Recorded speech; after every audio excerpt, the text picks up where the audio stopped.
Um,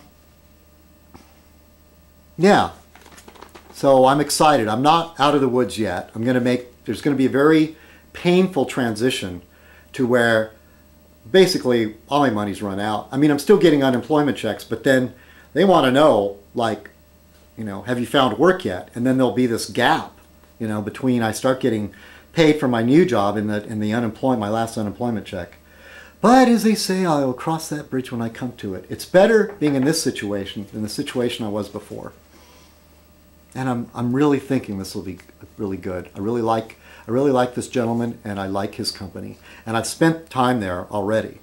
So, and you know how hard it is finding a small shop that is related in any small way to what I do. But what I'll be doing now will be completely different from what I did before, but he's willing to train me. So there. That's why I'm drinking Gibson martinis. Don't think I'm going to do Fez Night like this from now on. That's why I'm doing this Fez on a Saturday night, because no way, I just want to be at my best Monday morning. Today I was a wreck. I tried to get up at 5:30 after falling asleep at 1:30. Oh man, my nerves are all frazzled. At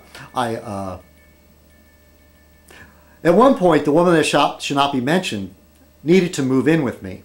And while she was here, I had to rearrange the furniture in my bedroom so she could have her side of the bed and get out. Because as a bachelor, I just push my bed up against the wall there. It saves space. And plus, it makes it easier flow through. And then so I left the furniture that way it was before, and, so she could have her own side of the bed. And I left it that way for a long time. And then I started thinking, Bonnie, you're going to love this.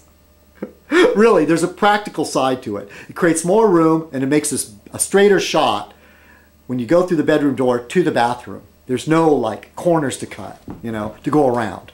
And believe me, how many times I've bruised myself on the foot of the bed or trying to navigate that in the dark.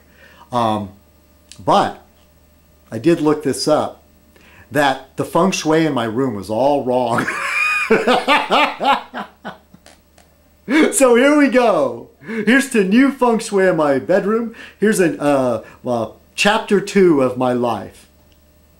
All right, couldn't have happened at a better time, in the nick of time. All right, I've talked enough, but maybe I should cover real quick. Some of you liked my talk about directors. I want to talk about Peter Greenaway. And I thought it would be best. Here, let me see how much I can remember off the top of my head. The very first time I saw a Peter Greenaway film, it was The Thief, the Cook, the Wife, and His Lover, and which had Helen Mirren in it. And Helen Mirren was already, I don't know, in her late 40s or early 50s when they shot that. And Helen Mirren, there's a British actress that will take her kit off at any chance, any opportunity. And so she appears nude in The Thief, the Cook, His Wife, and His Lover. And she's just fabulous. She's just gorgeous. Even as an older woman, she's just fantastic. And this was years ago. I mean, she's grown older since then. And I guess she still take her kit off now. So, and I remember the movie theater I went to was this art house cinema. So the people that are there, they're more of a sophisticated crowd. But the movie was so strange and controversial. And a Peter Greenaway film will have some content that is like pretty shocking, or very, very strange or unnerving. And I remember this group of old people and a couple back rows behind me getting up and leaving during the film. And it's not because they were bored. So that was the first film I went. Since then I went back in his catalog. Belly of an Architect, the Draughtsman's Contract, A Z and Two Knots. And the thing about his films, Peter Greenaway had an art background. I believe he was a muralist at one point, and he went to art school. And he also, I just saw this. He also went to, he was also one of the famous British musician was one of his classmates. Dare I say Ian Dury? Could be wrong. I'll look it up. Anyway,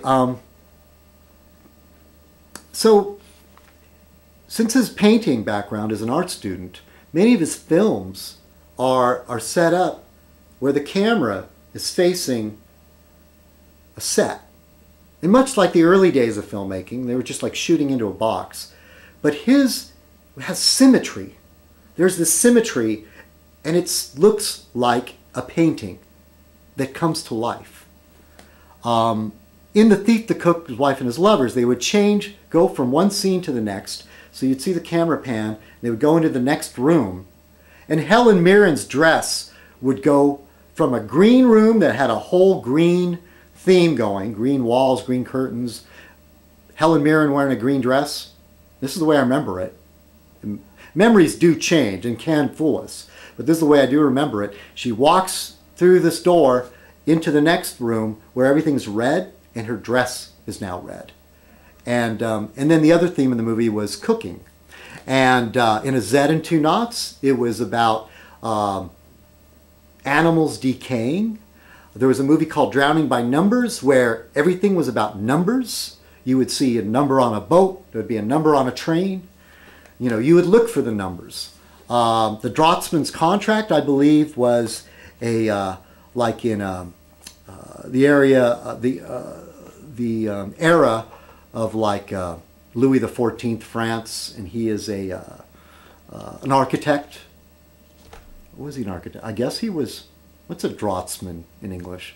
I don't know. He did another movie called The Belly of an Architect. We had Brian Dennehy, which he was an architect. So the Draughtsman's Contract might have had something to do with surveying. Anyway, I think it was surveying. And The Pillow Book. Oh, what a great movie with Ian McGregor.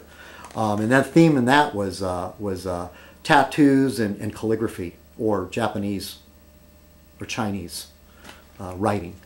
I don't know if you call it calligraphy, but just goes on and on. Now there was a movie called 8.5 Women, and that was the only time. I mean, I could take almost anything Peter Greenaway has ever done. I enjoyed them all immensely. Some of them are long and they're kind of boring. You know, it has a different pacing to it. There's no action. These are not action movies.